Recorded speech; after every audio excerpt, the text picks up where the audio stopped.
Alright guys, we've got a bit of a treat for you today.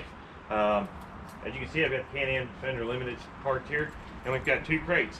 So what are we going to do? We're going to take this and what you see in these 2 crates to this.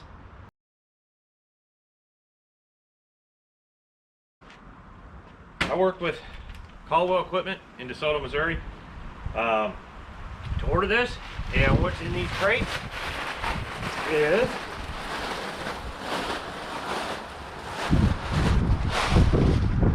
a SnowEx snowplow, 6-foot straight blade snowplow, and the power unit and all the hydraulics.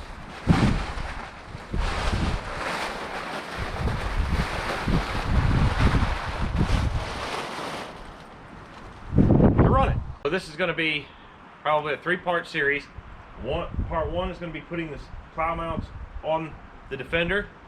Part 2 is going to be wiring it up, and then part 3 is going to be assembling the actual plow itself and getting it mounted on the machine. So do me a favor, hit that subscribe button and then hit the notification bell. That way you can get notifications when I post each one of the videos in this series. And then stay tuned, because it's 50 degrees out here today. We don't have any snow on the ground, but when we get some snow, I'm also going to show you how well this plow works. Now, once I get it mounted on the machine, check back for that video if you're wondering or inquiring about some of the reasons why I bought this plow instead of, say, the Can-Am or Cycle Country ATV plow. You're going to have to pardon the wind today, because I have some good reason. And hopefully some very valid points as to why I spent the extra money on this plow as opposed to a Cycle Country or even Can-Am's Pro plow. There are some reasons I wanted to go with this instead of one of those. So I'll get into that once I get it mounted on the machine and I can actually show you the plow and all the features with it. So stay tuned for that one, please. So give me just a second and I'm going to take you through getting the mounts on the machine. And then stay tuned for part 2, where we're going to wire it all up. And then part 3, we're going to assemble the power unit, the plow blade, and get that mounted on the machine. And I'm going to show you how to actually take it on and off the machine.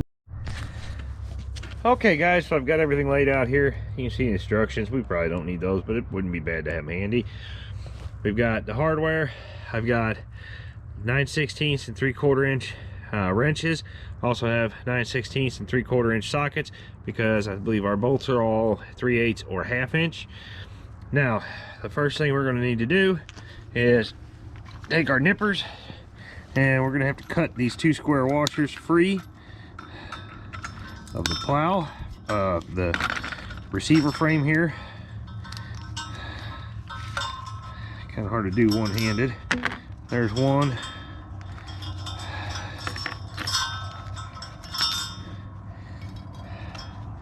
There's the other. Now these 2 square washers, one on each side, are going to go right in here in front of this A-arm. So we got one there and one right there. Okay, now we've got those installed. I'm actually going to go through real quick before I get too far in, and I'm going to sort all my hardware out so I know exactly what I have, because I have different lengths, different sizes, and then I'll be right back. I've got all my hardware sorted, as you can see. So I got 1/2 inch, 3/8 inch washers, lock nuts.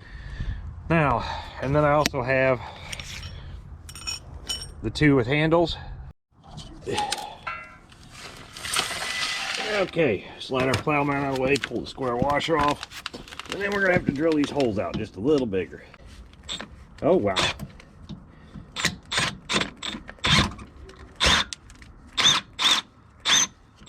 That was a bit excessive. Pull the washer off.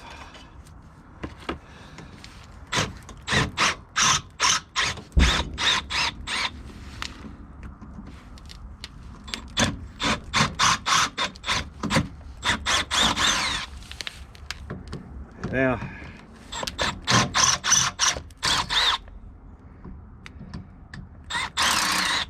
Since those weren't quite 3/8, we just went ahead and drilled everything out. That way it's done.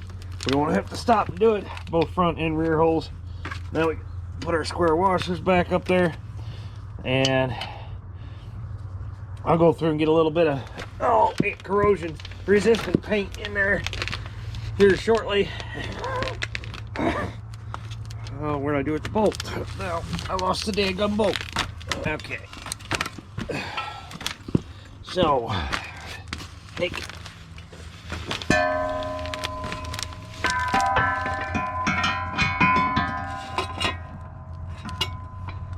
handy dandy jack stands.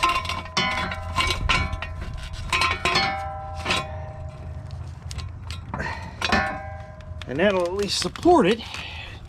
That'll allow me to get the bolts and nuts started. Now I won't have to hold up all the weight. I can line it up just like that. Whoop. Get the nut on the top.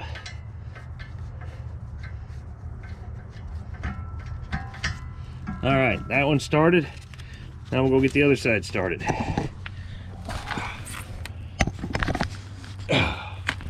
So, same thing over here. Square washer's already in there. Flat washer.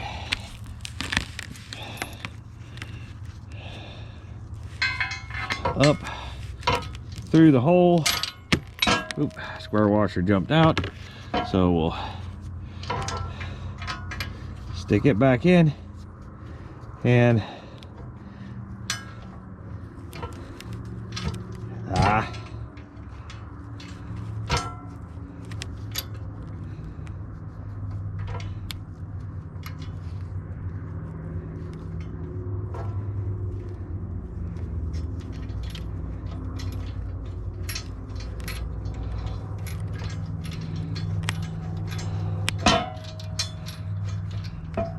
there we go.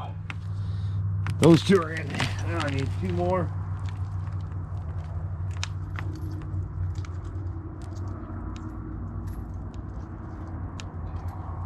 Okay, so we need two more for the rear. Let's make a flat washer. And then try and keep my head out of your way here. We're gonna go through that hole, flat washer on top, and then the nut,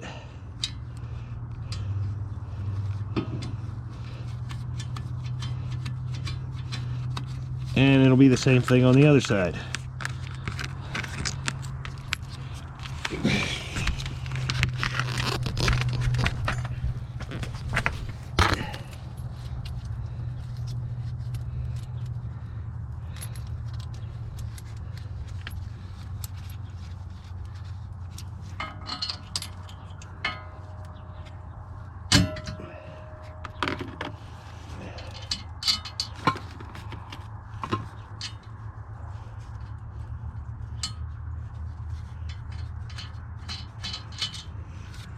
There we go. Now, before I tighten any of those down, we need to get the center bolts in, which are these with the handle. The holes that we need for this are going to be really hard to show you where they are.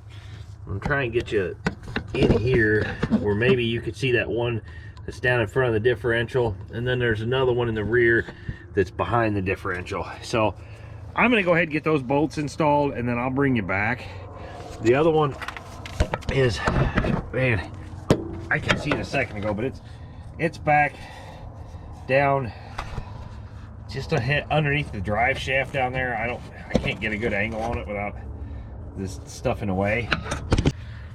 So you're gonna have to take your bolts, these handle bolts, you're gonna have to bend them like this to get them to fit in and not hit the subframe down there. Now with the winch in the front, it doesn't give you much room to work, so just do your best to get your hand in there. At one point I did have to reach in through the hole in the front skid pan to actually get the washer down there. So I'm gonna get these bolted in and then I'll bring you back.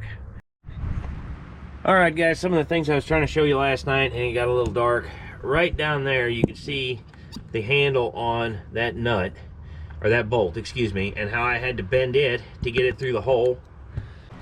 Right back there, you can see the tip of the handle for the other bolt. Now, if you follow the instructions that come with this plow, I think it's step 2 or 3 is where they're going to tell you to put those bolts in. Honestly, get the handles on them bent and drop them in through those holes first, because once you get the plow bracket on from the underside, if it's up fairly tight, which I'll show you a video, you're not going to be able to get, especially that rear bolt won't drop down through the hole because it's so tight back there. It has to go in at an angle, and then it straightens out as it falls through the hole. So get those in first, and then get your plate on the underside up down here, and then everything will line up and you can get these bolts in. You can't put a washer on top like they say to, because there's a mount for the differential right there. Now, sorry about it, my GoPro battery took a crap on me, but these 2 bolts here are the only 2 you actually have to drill new holes in this front skid pan for these. So it's just a 3/8 bolt. Just drill your hole right there, then you're all set. All right, so we've got that mounted up. Now, hopefully you guys have enough light to be able to see. I'm gonna get you over here, and we're going to install the receiver portion. Something that's very important with the receiver portion is, all right, first things first, let's I'm gonna go with the lower set of holes. Oop, I guess these go on the outside.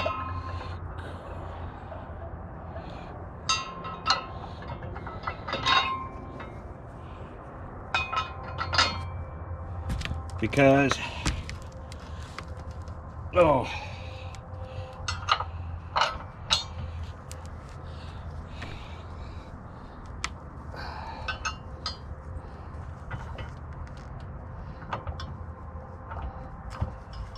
come on, go in the hole. All right, I got those in. So I mounted it that way because for optimum plowing performance, they want the bottom hole 10.5 inches off the ground. Now I'm at 12.5, but I will double check that again once I get the plow mounted. This machine has 30-inch tires on it instead of 27s, so technically if it doesn't droop with the plow on here, I'm going to have to buy an adapter kit. But that being said, I'm going to go ahead and get my other 1/2-inch nuts on here.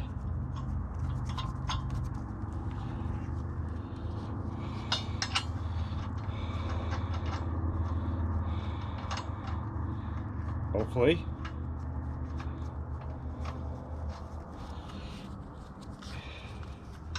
And this portion, this receiver portion here is removable when I don't need a plow on there.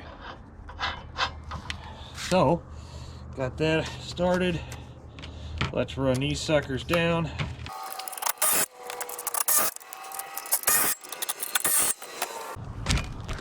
All right, and just like that, we now have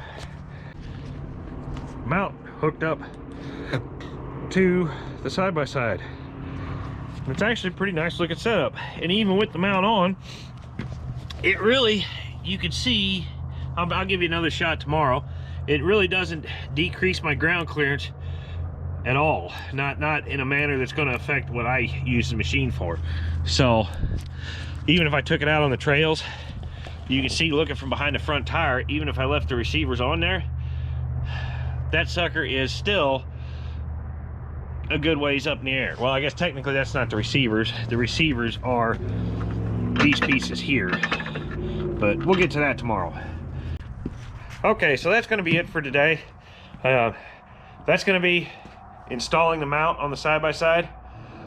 Come back tomorrow and I will show you how to wire it up, and then we'll assemble the blade and get it mounted on the side-by-side, and we'll hope for some snow. So hopefully we'll get some snow so we can test it all out when we're done.